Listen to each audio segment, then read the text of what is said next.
What's poppin', y'all? Very popular live streamer, also music reviewer, Anthony Fantano, was reacted to by a popular live streamer regarding Ye's Vultures, which is a very, very interesting rollout to say the least. I said I would get into it in a different video, just be patient with me, I'll get there eventually. With that being said, I'm gonna play you guys the clip, and to sum this up, well, not the reaction, but basically Fantano didn't review it, and he says it's unreviewable, etc, etc. But check out this reaction, and then we're gonna talk about it a little bit more. It's not so bad. He's just a little crazy, that's all. Especially since... Chat. When were these efforts, chat? When he was reviewing the albums and the things people were saying to rappers that kill people, dude. What do you think about the families that have dead people in it, right? When their guy says, yo, we blasted that fool in the head, one tap with the Draco, man. Pull up in that bitch, one tap that bitch in the head. What was that? How do you think their families feel like about him saying, guys, don't worry, guys, it's just a one kill, guys. Guys, it's just straight bullet, it's just a one tap. My bad, guys. It's just war. It is what it is. Shit happens and war, dude. You get one tapped. Like, what? This argument is so guys, because if you're gonna do it one way, you gotta do it both ways. If you're gonna stand tall, you stand tall across the board. You don't say, oh, this album though. Oh, guys, this guy's liked by the public. He's a review. Oh, but this guy though, no, guys, we must stand against it. Shut up, boom. Since he's... Okay, so there you saw somebody's reaction to it, and it seems pretty reasonable, right? You're like, okay, that seems like an inconsistency. So Fantano replies and says, just want to say this opinion and anyone who boosts it is just endorsing open racism. XQC and Anon idiots like this think that because I'm reviewing rappers, I must be reviewing murderers. Because rappers equal murderers. That's what they think. Rap music is inextricably tied to black history and black culture, and presuming rappers and rap music automatically represent a pro-murder point of view is just plain racism. If this idiot actually researched and looked through all the artists I've reviewed, he'd see it's not a effing police lineup. But since that's what any rap music is, I'm probably reviewing represents in his mind, that's what he assumes. Oh man. A lot of people need to learn that the best way to deal with someone like this is to just not engage. That someone genuinely takes this from what this XQC guy said and comes to this conclusion. Someone with nefarious intent whose only mission is to throw a label on you, because once a label is thrown on you, then they can dismiss anything you actually said. That's what they're going for. And it's always with malintent. Like, XQC is basically saying, hey, there have been rappers that you have reviewed that were murderers or killers. And then Fantano comes back and says, well, you're saying rappers are murderers, and rappers are largely black, so you're saying black people are murderers, so you're openly racist. And anybody that agrees with your take is the same.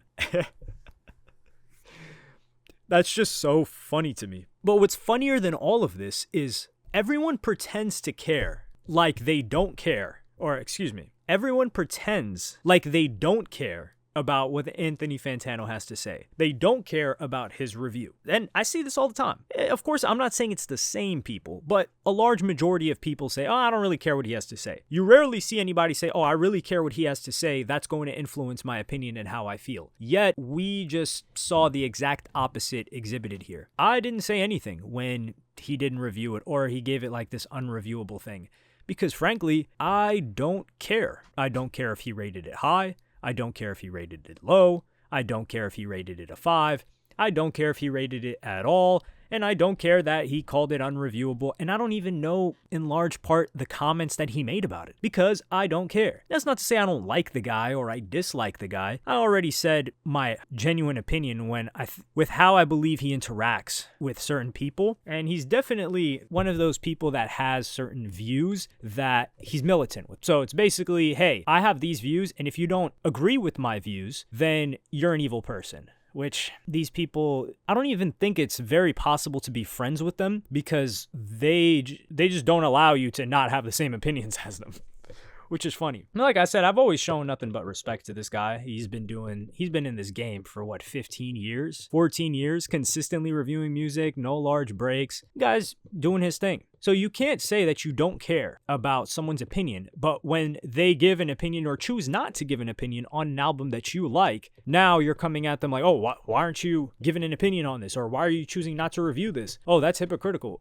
Even if it is hypocritical, which I don't know if it is, who cares. Now, there is the argument of, oh, should someone review this? Should someone not? Is what Ye did significantly worse than anything else? I will say, however, that it's interesting that a lot of people take this as the hateful line that shouldn't be reviewed, whereas when Ye was saying stuff about white people, or anybody really says stuff about white people, they don't get this same treatment, I would say. Now, there is an effect, sure, that Fantano may have on narratives that center around a certain subsection of rap fans. Do I think Ye falls under that? No. Do I think a 21 Savage falls under that? No. Do I think a Future falls under that? No. Do I think the large majority of rappers fall under that? No. However, if, let's say, Anthony Fantano says a JPEG Mafia album sucks, I do think that would negatively impact the perception around JPEG Mafia, because there's a large crossover between people that really respect Fantano's opinion or are more inclined to have a similar opinion that also listen to JPEG Mafia, because he's also,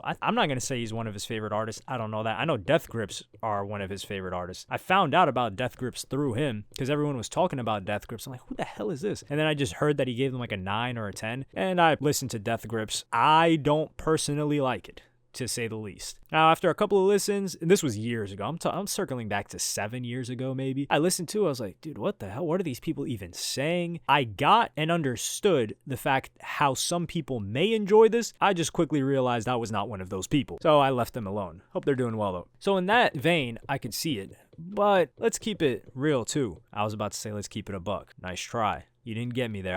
The comments have just, they're like a parasite that have attached to my, what is it, neocortex? Whatever it is that we used to think. I'm no neurosurgeon, and there's a reason I dropped out of medical school.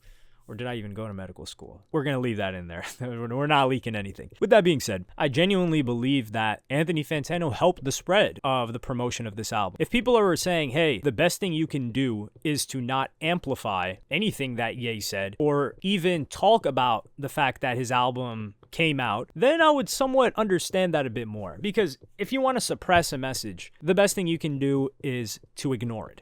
Like, saying things are bad, the amount of rappers that have blown up, or the amount of acts, social media personalities, whatever, that have blown up from people just hating them and saying, hey, this guy sucks, don't watch him, don't listen to this, is, I can't count it. Like, for example, I'll give you guys an example that I've done. So there's this little kid, I'm not even going to say his name. There's this little kid that's a rapper that's rapping about pure degeneracy, and his mom's supporting it, and other people are having them on his streams, and people have done YouTube videos about him, and people have said, oh, this person's really bad, like, where's his parents at, etc. Little kid, probably like under 10 years old. If you've seen, I haven't posted him on Instagram. I don't believe I've posted on Instagram. I've never talked about him on YouTube. Someone may have commented and I probably replied, but yeah, I just largely ignored it because I'm disgusted by the situation. It's just, and me even talking about it kind of feeds into it. Now, this circles back to this internet game, right? So people will see something that's bad and they'll know, hey, if I talk about this, it will get me a lot of attention, which will get me views, which will help me, but it'll also get this person a lot of attention, and they're willing to make that exchange. And for sometimes I'm willing to make that exchange for things that I don't necessarily care too much about. Like, you can kind of tell if I'm like really into a topic, or if I'm like, okay, this is an interesting topic, I think people want to hear what I have to say about this. Those are two things. Now, people can be interested in hearing what I have to say about a topic that I'm also, I wouldn't say excited, but I'm interested in really diving deep into. But that's the game of the internet. It's you choose your battles. Now, what happens is that this guy's popular now, and he's been on a ton of streams, and he's been on like a bunch of different YouTubers, and he's going to continue to have this popularity and fame. But if everyone just saw it and decided, hey, I'm going to look the other way, the person would fall off. You would starve him of attention. And this helps Ye a lot because Ye's independent. He doesn't have the marketing budget that if he had gotten back with UMG, or if they allowed him to get back, they would have put so much money behind this. Ye's putting money from his own pockets into this. And when you're independent, kind of any promo is good promo. Now, what Ye is somewhat known for now, it doesn't help him business-wise. Like he said, he has a hard time even getting certain venues because they won't book him. And this is what's funny when everyone says, yeah, man, money's everything. Oh, really? Is that why people are willing to sacrifice and blackball someone when they know they can make money with him? For what?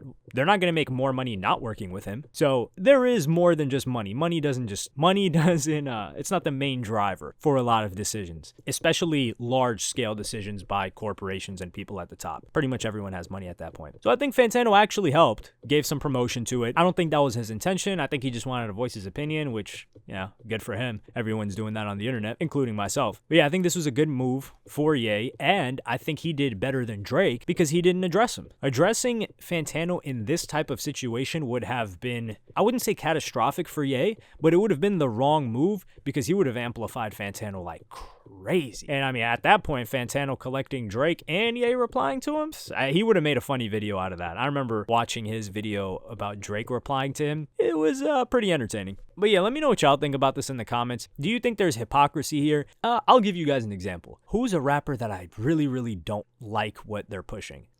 Well, I kind of gave you guys an example. There have been rappers that I've just flat out ignored. Like, for instance, I'll say someone whose music I didn't like when they first came out was Blueface. So what did I do with Blueface? I said this guy's terrible musically, and that was pretty much it. I didn't really listen to his music. I checked that out here and there, but I didn't find Blueface to be like the worst thing ever, right? The dude was an adult. He was like crippin'. He was kind of just dancing at the time. He's arguably gotten progressively worse in what he presents. But there have been other rappers that I just stopped talking about. And why? Because either I find them boring. It's usually I just find them boring, or I find them pushing such a disgusting message that I can't even pretend to get behind it. Now, is there like guilty pleasure sometimes? And this circles back to Lupe Fiasco made this IG Live where he went into this topic about how he feels this internal conflict when listening to or supporting drill music, especially because he came from Chicago and he was in the streets, which people don't even really know. But I might actually do a video on that. Like, the cases are over, but yeah, you guys would be surprised about the life that this man has lived. Oh, so he's like, I've seen these kids grow up. I've seen a bunch of these kids die. And then I see them making music about it, and it's evil. And me listening to it's like, wow, this is evil music, but this is this person's experience. And it's also going to get them out of this evil situation. So there's this internal struggle of like, hey, am I supposed to be supporting this? Or is me supporting this incentivizing not only this behavior, but this music that's going to be consumed by younger people, and it's going to perpetuate that cycle? So sure, Chief Keef might have made it out, right? But that generation after Chief Keef growing up in the same area is going to get into the same thing from that music, and they're going to make music about it, and then a lot of them were going to end up dying. And would they have gotten into that lifestyle anyway? Maybe. Who knows? In Chicago, in those areas, probably. But we've seen it happen in areas across America where people have been inspired by that kind of stuff. And I'm not necessarily blaming Chief Keef. I would say Chief Keef didn't even really know better. There are other rappers like Future that do know better, especially from the drug stuff, but I'm getting too out of topic for this. This was about Ye. Let me know what y'all think about this in the comments. Like, subscribe, and hit the notification bell if you enjoyed. Follow me on Twitter and Instagram. Thank you for watching. Peace.